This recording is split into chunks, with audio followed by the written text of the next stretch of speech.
Okay, so I just recently wrote a blog post on rulesforrebels.com titled Why You Won't Make Money as a Travel Blogger. And the reason I wrote this post, I know a lot of people who are getting into blogging, travel is one of the most popular niches. Everyone wants to get into it. And it's understandable because, it's a fun topic. We all love to travel. A lot of us become very passionate about the destinations we go to. And it seems like a great topic to make a blog on, right? Now, if you're just doing this as a hobby or to share your passion or share your favorite destination with other people or friends or family, by all means, go ahead. It's a fun thing to do. However, if you're trying to turn travel blogging into a business or into a money-making venture, it's not a great idea for a number of reasons, and I'm going to cover these in this post. So, why you won't make money as a travel blogger? Obviously, there are some travel bloggers out there who do make money. This isn't true for everybody. But it is a hard niche to break into, and I talk from experience. I've actually tried the travel blogging. It was one of the first blogs I ever made. But if you read on Warrior Forum, Black Hat Forum, Reddit forums about blogging and affiliate marketing and things like that, most people will tell you that the travel market is saturated and it's not really something you want to get into. So, as I said, my first blog ever was a travel blog. I had taken a trip to Negril, Jamaica, which was kind of one of my first adult vacations by myself. And I fell in love with the destination. I fell in love with traveling. And I said, around the same time I was getting interested in blogging. So I said, I'm going to set up a blog and make it all about Jamaica. And I probably spent, 3 months on it, maybe 6 months on it. And I never made a bunch of money. I never got a ton of traffic. And I didn't really know why. I just thought I sucked at blogging or whatever. But there's more to it. So I kind of talk about how everyone today wants to become a travel blogger. But there's a few reasons why it's a bad market to get into. So first off, it's a saturated market. Think about websites like TripAdvisor, Lonely Planet, and a million other kind of travel sites where people post trip reports. I know typically when we think about bloggers, we think about people who go and buy their own hosting and buy their own domain and set up a WordPress site. Maybe mine is, NegrilJamaicaTravel.com. I think when we think of bloggers, we think of people who actually go and set up sites. But really, there's bloggers on Tumblr, there's bloggers on all types of free sites. And essentially, TripAdvisor is just a blogging platform for people. So not only are you competing with all the trip reports on there, all the hotel reviews, all the destination reviews, there's just a ton of competition out there from TripAdvisor because TripAdvisor allows anybody who's been on a trip to become a travel blogger. So you literally have probably tens, if not hundreds of thousands of travel bloggers on TripAdvisor, and that's who you're competing with. Another exercise I tell people to do when they're thinking about writing about a topic, like let's see. So if we were to search something like sinus infection home remedies.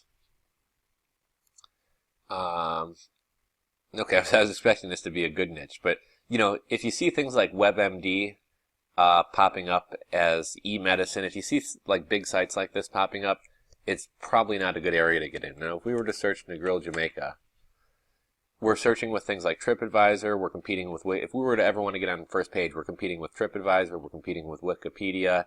Sandals, who's a huge resort who has a ton of money to spend on SEO and advertising. Visit Jamaica. Beaches, another huge resort with way more money than you have to promote their stuff.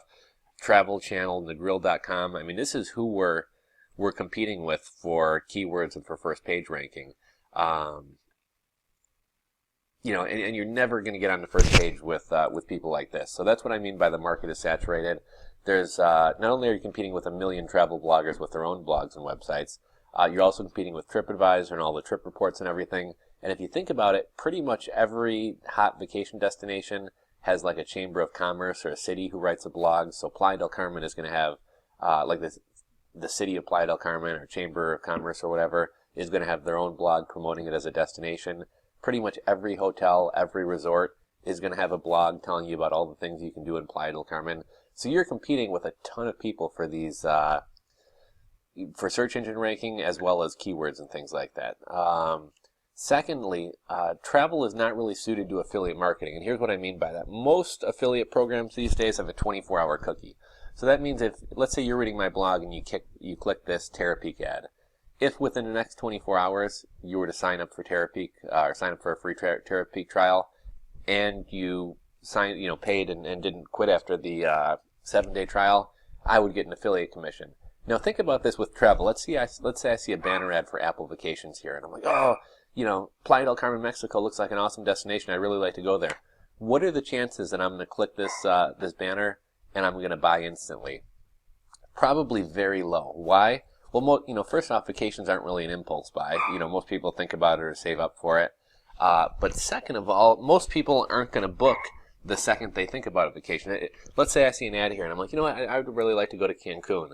What am I going to have to do? Well, I'm probably going to have to ask my girlfriend or my friends who are going with me, hey, can you get off work this week? We're going on vacation. Oh, let me check with my employer and see if I'm able to get those days off. I'm probably going to have to do the same thing. I'm probably going to have to go to my workplace, or I actually work for myself, but I would have to go to my business partner. Hey, buddy, I'm thinking about taking off a week in May. Does that work for you? So, typically we have to check with either travel partners or our workplace before booking a trip, and that typically takes a couple days. So if you have a 24-hour cookie, by the time I were to go book that, Apple Vacation Cancun trip, your affiliate cookie has already expired and you're not getting paid. Now, there are ways to overcome this. Obviously, you can advertise things besides travel. If I have a blog on Negril, Jamaica, I could advertise. Let's say I could become an affiliate for a company who sells luggage, or I could put up Amazon affiliate ads for passport holders, or electrical converters if someone's traveling to Europe. So there are other ways to monetize it and make money.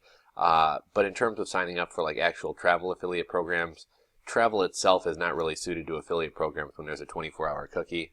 I kind of already touched on this, but again, you're competing with huge names. Search any destination that you'd be thinking about writing about, and I can pretty much guarantee you're going to see the first page dominated by big names like TripAdvisor, Wikipedia, Sandals, maybe airlines, but it's not going to be little blogs that are ranking for these terms. It's going to be huge resorts and websites and sites like Negril.com or VisitMexico.com or whatever. That's the type of stuff you're competing with, and you're never going to rank. So that's what I mean by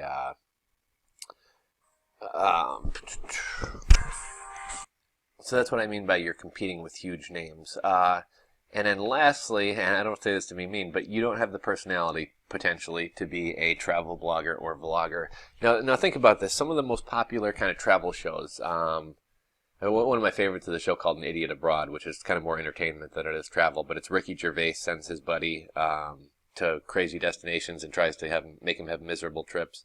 And obviously, Ricky Gervais is funny, he's entertaining, he's kind of a good host for the show. His friend, Carl, is kind of a complainer and kind of an entertaining guy to watch. Let's think about other shows like Anthony Bourdain's No Reservations, or Andrew Zimmern, Travels the Globe, or whatever his show is.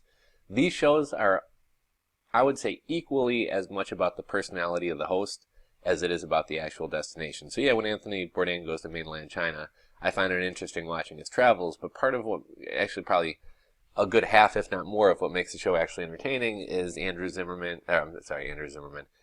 Bourdain's personality. He makes jokes, he cusses, he interacts with people, so it's as much about his personality as it is about the actual destination that he's traveling to. And if you're going to start a travel vlog, as in video blogging, you better be pretty engaging and entertaining and funny and witty, and do more than just walk someone around the city and be like, oh, here's a really good ice cream parlor you can go to. Here's a good place to go dancing at night. Like, you really need to put yourself into it and give people some entertainment.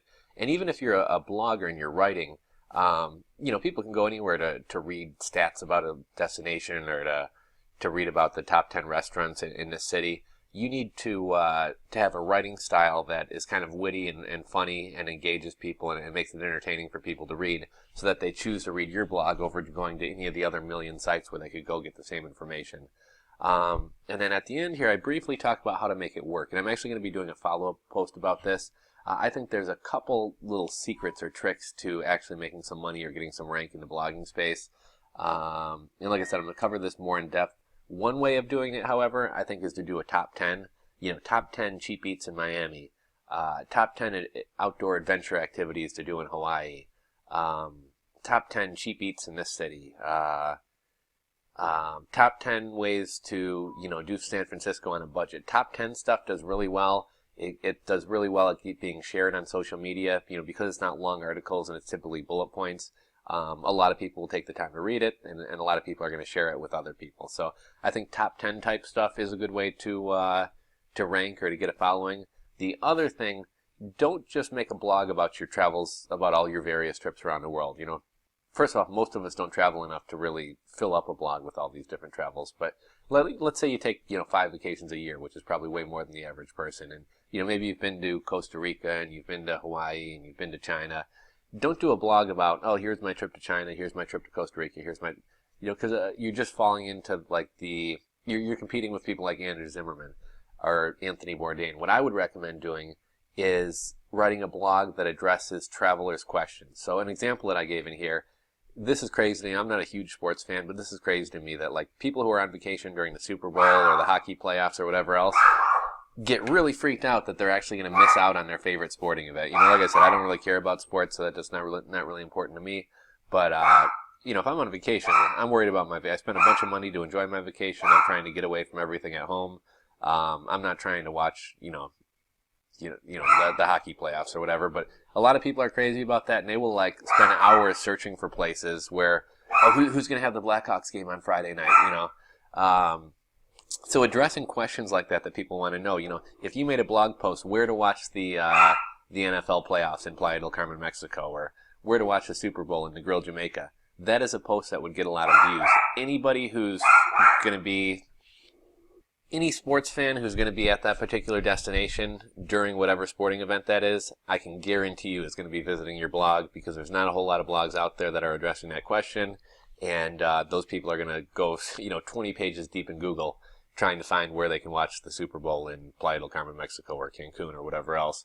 Some other questions to address would be things like how to get from the airport to your resort. I remember the first time I went to, I guess for any destination outside of the U.S., this is kind of a challenge, What method of transportation is safe to take? Is it safe to take cabs? Is there, I don't want to spend $200 on a shuttle bus to get to my resort. Is there any cheaper option like taking a local bus? I know when I went to Playa del Carmen, Mexico for the first time, you get out of the airport and there's a million people putting cards in your face trying to get you to hop on their shuttle bus and take the bus from Cancun to Playa. And it's not cheap. It's like $50 a person or $150 a bus. It's not cheap at all. However, if you're in the know, there's a public bus that's actually really nice, air-conditioned, comfortable seats, movie playing, and it'll take you from the airport to downtown Playa del Carmen bus station for, I want to say, about the equivalent of $6. So you have a choice. You can either pay, $150 for a shuttle bus, or you can pay $6 for the public bus to get there. But a lot of people don't know about it, and even if you do know about it, I think the first time I went there, I knew about it, and I still couldn't find it, because you kind of got to walk around the entire airport, and there's kind of a bus terminal at the end. However, everyone wants you to pay them to take you there, so nobody wants to actually help you find the bus station. And it was kind of funny. I actually ran into a couple of guys who had big signs up that said ADO, which is a bus company, and we work for ADO, we can sell you a bus ticket. Well, they're trying to charge me $20 for a bus ticket. So either they were going to scam me, or they were just going to run down to the bus station, buy 2 bus tickets, come back, and what I should have been paying $12 for, they were going to sell to me for $20. So, having a blog post like how to find a bus terminal when you get out of the airport in Cancun, I've actually searched for that, and I found somebody's blog who actually talked about that, and they gave really detailed instructions. So as soon as you leave the bus terminal, ignore all the, vendors or hagglers or taxi drivers trying to take you to your destination. Make a right immediately when you exit the doors. You'll see a metal gate. Go through that metal gate, walk all the way down till the sidewalk ends. On your right-hand side, there'll be an ADO bus ticket window. So things like that. Anticipate what questions your readers are going to be asking about, or if you've been to that destination, what's something that confused you, and address that. And another kind of funny example is in Playa del Carmen, Mexico. At most hotels, you can flush a toilet, but a lot of times at like bars and restaurants and things like that, you can't flush toilet paper down the toilet. Now, that's just how it is, but some people get all worked out about that. I know my girlfriend, for example, freaks out about not being able to flush toilet paper down the toilet. So, for example, maybe a good blog post could be, what hotels can you flush toilet paper down the toilet at? And I guarantee women going on vacation with their boyfriends who don't want, poop toilet paper sitting in the wastebasket, are going to actively seek out a hotel where you can flush a toilet. So it's things like this. Anticipate problems or issues or concerns that people have, and figure out what they're searching for, and then make a blog post that addresses that question. So if I were wondering, about that, I'd probably search what hotels can I flush toilet paper at in Playa del Carmen. So why not write a blog post titled that very exact thing and everybody searching for that question will find your post. So we're out of time. I got to run. Give this video a thumbs up, subscribe, and share it. Thanks, guys.